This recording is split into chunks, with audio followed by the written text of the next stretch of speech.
इन्हें ये फ़िक्र है हरदम नया तर्ज़ ज़फ़ा क्या है, क्या हमें शौक़ है देखें कि जुल्म की इंतहा क्या है, कि दहर से क्यों खफा है चरख का क्यों गिला करे, सारा जहां अदू सही आओ मुकाबला करें। कि देश की आज़ादी कैसे मिली, कैसे हम उसका लुत्फ़ उठा रहे हैं, कैसे उन क्रांतिकारियों ने यातनाएं सही। कुछ पल का मेहमा हूँ अहले महफिल, चिरागे शहर हूँ बुझा जाता हूँ, हवा में रहेगी मेरे ख्याल की बिजली, ये मुश्ते खाक है फ़ानी रहे न रहे, इनकलाब जिंदाबाद इनकलाब जिंदाबाद। हम देश की आज़ादी का 75वां दिवस मना रहे हैं और देश की आज़ादी के लिए जान कुर्बान करने वालों में शामिल शहीद भगत सिंह को कौन भुला सकता है। नमस्कार, मैं हूं कुलवीर दीवान। आज इस अवसर पर हम आपको भगत सिंह की याद ही ताज़ा करवाएंगे और इसके लिए हम बात करेंगे जगदीश भगत सिंह से, जो कि हरियाणा के पंचकुला के रहने वाले हैं। और आपको बता दें कि जगदीश भगत सिंह पिछले 35 वर्षों से शहीद भगत सिंह की वेशभूषा अपनाए हुए हैं, ताकि युवाओं को एक मैसेज दिया जा सके कि वो शहीद भगत सिंह के जीवन से प्रेरणा लें। बहुत बहुत स्वागत है आपका जगदीश भगत सिंह जी।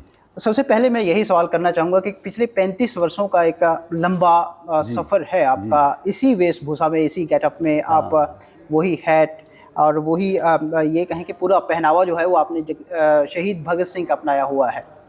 तो आप कितना कामयाब रहे हैं इन 35 वर्षों में जो युवा हैं उनको शहीद भगत सिंह के जीवन से प्रेरणा देने में? हमने भगत सिंह की से प्रेरणा लेके एक शहीद भगत सिंह जागृति मंच का गठन किया 2007 में, और स्कूलों में जाके हर शहर में चौराहों पे, मतलब जहाँ भी हमें जगह मिली वहाँ पर हमने प्रोग्राम किए, ताकि युवा पीढ़ी को पता चल सके कि देश की आज़ादी कैसे मिली, कैसे हम उसका लुत्फ़ उठा रहे हैं, कैसे उन क्रांतिकारियों ने यातनाएं सही, कोड़े खाए, बर्फ़ पे लिटाए गए और अंग्रेज़ों ने कड़ी से कड़ी सजाएं दी।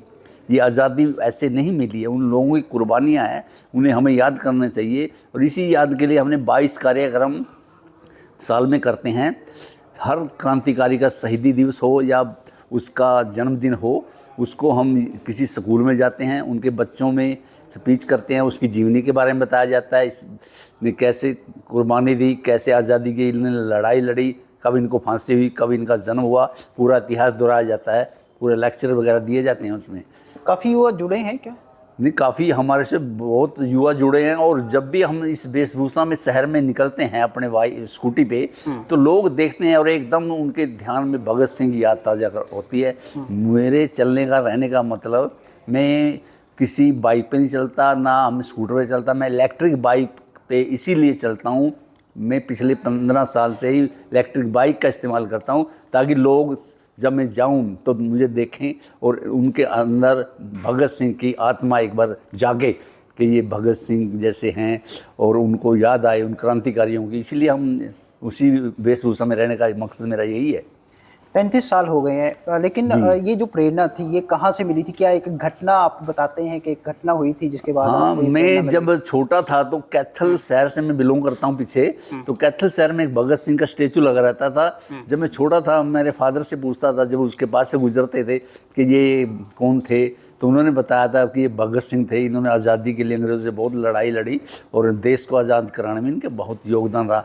तब से मैं जब उसके पास से गुजरता था मेरे रोंगटे खड़े होते, कुदरती मेरे अंदर एक आत्मा सी जागी, तो मैं भी ऐसे भगत सिंह की तरह कुछ करूं, कुछ जिससे लोगों में आज की जागृति आए, उनको याद करने का। देश आज़ाद हो चुका है, उसको आज़ादी की ज़रूरत नहीं, अब उन देश को आज़ाद कराने वालों को याद करने की ज़रूरत है, उनको कुर्बानियों को याद करने की ज़रूरत है, ताकि आज की युवा पीढ़ी को ये पता लग सके कि कैसे आज़ादी हम लोगों को मिली है। उन लोगों को हमें याद रखना चाहिए। हर क्रांतिकारी जितने भी हुए हैं, हम हर में जितने भी क्रांतिकारी हैं, सभी के घरों में, उनकी समाधि स्थल पर, उनके जो भी कारागार जेल थे उनको विजिट कर चुका हूँ। जैसे काकोरी के शहीद हैं पंडित राम प्रसाद बिस्मिल की जेल में मैं जा चुका हूँ, अशफाक उल्ला खान की जेल में मैं जा चुका हूँ, और राजेंद्र लाहड़ी, ठाकुर रोशन सिंह, चंद्रशेखर आज़ाद का अल्फ्रेंड पार्क में, जहाँ पर 80 पुलिस वालों ने घेरा डाल के उनको मारा था, वहाँ पर भी उसके स्टेचू को मैं सैल्यूट कर सका हूँ। और उनका अजायब घर, वो पिस्टल हम सब विजिट किए हुए हैं। जितने भी क्रांतिकर्ता थे, सराबा के घर में गया, भगत सिंह, राजगुरु, सुखदेव, सभी के घरों में हम जा चुके हैं, तकरीबन विजिट किए हैं, ताकि आने वाले बच्चों को बता सकें, उनकी कुर्बानियाँ याद करा सकें। इसी आधार पर आपका जो रिलेशन है शहीद भगत सिंह के परिवार के साथ भी बन गया है? जी, पूरा मेरा उनके घर में आना जाना है। पूरे हम जब भी फंक्शन करते हैं, उनके परिवार से हम 1-2 मेंबर्स को बुलाया जाता है। भगत सिंह की जयंती मनाई जाती है, तो और भी हम जितने भी क्रांतिकारी, हर साल में हम 2 परिवारों को बुलाते हैं। जैसे मंगल पांडे के परिवार से बुला चुके हैं, झांसी की रानी 1857 की क्रांति के योद्धा थे, तो तेरा टोपे और राम प्रसाद बिस्मिल्लाह फाखुल्ला खान के पोते को बुला चुके हैं। जितने भी क्रांतिकारियों के हम फंक्शन कर चुके हैं 15 साल में, हमने काफ़ी लोगों को, उनके परिवार वालों को, उनकी 6ठी पीढ़ी, 7वीं पीढ़ी, 5वीं पीढ़ी, दूसरी तीसरी पीढ़ी, उनको किसी न किसी को हम हर साल बुलाते हैं। 2 साल कोरोना की वजह से हम प्रोग्राम नहीं कर सके। इस बार हम सुभाष चंद्र बोस के परिवार से किसी मेंबर को बुला रहे हैं। इतना समय आप दे रहे हो, परिवार का सहयोग जो है कितना? हाँ, परिवार का सहयोग है, बिना कुछ नहीं होता। अगर वो सहयोग कर रहे हैं तभी मैं काम कर रहा हूँ अपना, तो बच्चों से हमें कोई दिक्कत नहीं होती, पूरा सहयोग मिलता है। घर वालों के मदद के बिना कुछ नहीं किया जा सकता। सरकारें समय समय पर बहुत सारे प्रोग्राम करती हैं और कई दावे किए जाते हैं कि शहीदों को याद रखने के लिए, उनके जीवन से प्रेरणा के लिए अलग अलग कार्यक्रम जो हैं वो किए जा रहे हैं। लेकिन आपको लगता है कि ये प्रयास नाकाफ़ी हैं, क्योंकि कुछ खास ही दिन होते हैं जब उनको हम याद करते हैं? और क्या कभी कोई ऐसी घटना भी हुई है आपके साथ जब किसी ने पूछा हो, खासतौर पर जो हमारी यंग जनरेशन है जी, किसी ने पूछा हो कि शहीद भगत सिंह कौन थे? उन्होंने पूरी, हम ना एक क्विज प्रतियोगिता करते हैं, स्कूलों में जाते हैं, जब फंक्शन करते हैं ना, किसी क्रांतिकारी का बलिदान दिवस होता है, उसमें हम पहले पूछते हैं बच्चों से भी 10 क्रांतिकारियों के आप नाम बता सकते हैं जिनको फांसी हुई थी 1857 से 1947 के बीच की। तो कुछ बच्चे बता पाते हैं, कुछ नहीं बताते, तो हम उनको फिर बताने वाले ज़्यादा होते हैं या ना बताने वाले? ना बताने वाले ज़्यादा होते हैं, बहुत कम। किसी बच्चे को तो पता ही नहीं होता, 2, 3, 4 से ज़्यादा नहीं बता पाता वो, तो इसलिए उनको याद कराते हैं। लिटरेचर भी देते हैं, हाँ आप लीजिएगा, पढ़िएगा, इनको छोटी छोटी किताब भी देते हैं कि क्रांतिकारियों के बारे में जानो और उनकी आज़ादी कैसे ली, उनके बारे में पढ़ो आप। इसीलिए हम स्कूलों में छोटे बच्चों में थोड़ा इंप्रेशन ज़्यादा पड़ता है, उनको याद कराया जाता है, इसीलिए हम प्रोग्राम करते हैं।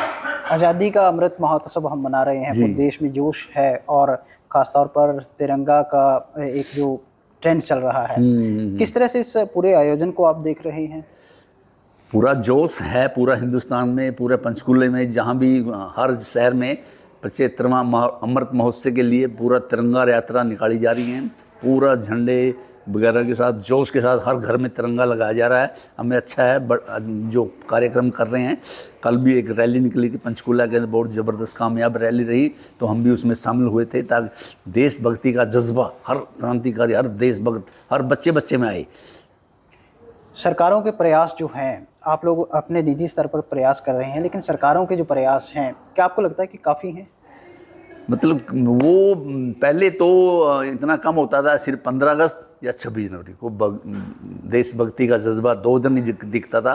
पर जो हमारे प्रयास से पंचकुला में करीबन अब बहुत सारा जज्बा आ गया है। पंचकुला के अंदर काफ़ी प्रोग्राम होते हैं, हमारे शहर के अंदर जो काफ़ी अलग अलग संस्थाएं प्रोग्राम करती है, क्रांतिकारियों को याद करती है। हमारे से पहले कभी किसी क्रांतिकारी को शायद हमने स्थापना नहीं करी थी, जब से पहले कोई जानता भी नहीं था क्रांतिकारियों के बारे में, ना कोई प्रोग्राम करता था, कभी भी नहीं किसी ने कोई प्रोग्राम किया हो। 2007 से पहले की बात बता रहा हूँ। उसके बाद जब से हमने हमारा दौर चला, तब लोगों में जागृति आई, तो सभी ने देशभक्ति का जज्बा आया, तो उस लोग प्रोग्राम करने लगे। अब भगत सिंह के नाम पर अभी भी कई कंट्रोवर्सी जो है वो खड़ी हो जाती है, क्योंकि हाल ही में आपने देखा होगा कि पंजाब से एक विवाद उभरा था, जहाँ पर आतंकवादी बता दिया गया था शहीद भगत सिंह को। जब इस तरह के बयान जो है वो नेताओं के आते हैं, तो कितना टीस होती है दिल को? ये हमें बड़ा दुख होता है उन लोगों को, जो लोग अपना पब्लिसिटी करने के लिए, अपने नाम चमकाने के लिए उन लोगों को आतंकवादी बताते हैं।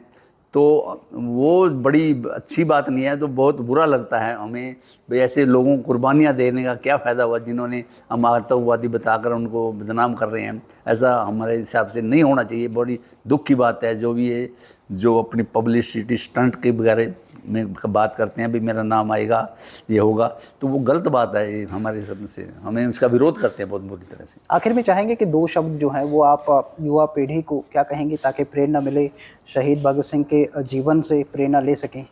मैं एक, जैसे भगत सिंह ने एक कुलतार सिंह को चिट्ठी लिखी थी 10-12 दिन पहले, उसको फांसी होनी थी 23 मार्च 1931 को। उनको कुलतार सिंह के छोटे भाई से मैं मिला था जब पीजीआई में वो बीमार थे, जब मेरी उससे बात हुई थी, तो उन्होंने एक पत्र लिखा था, इन्हें ये फ़िक्र है हरदम नया तर्ज़े ज़फ़ा क्या है, क्या हमें शौक़ है देखें कि जुल्म की इंतहा क्या है, कि दहर से क्यों खफा है, चरख का क्यों गिला करे, सारा जहां अदू सही आओ मुकाबला करें, कुछ पल का मेहमा हूँ आले महफिल, चिरागे शहर हूँ बुझा जाता हूँ, हवा में रहेगी मेरी ख्याल की बिजली, ये मुश्ते खाक है फानी रहे न रहे, इनकलाब जिंदाबाद, इनकलाब जिंदाबाद।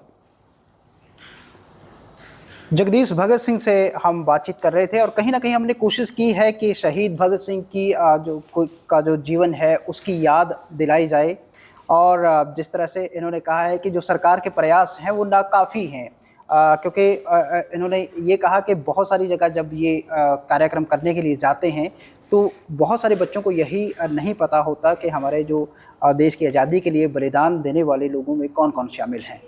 फिलहाल इनके जीवन से प्रेरणा लेकर कहीं ना कहीं जो हमारे शहीद हैं उनको याद रखने की फ़िलहाल ज़रूरत है।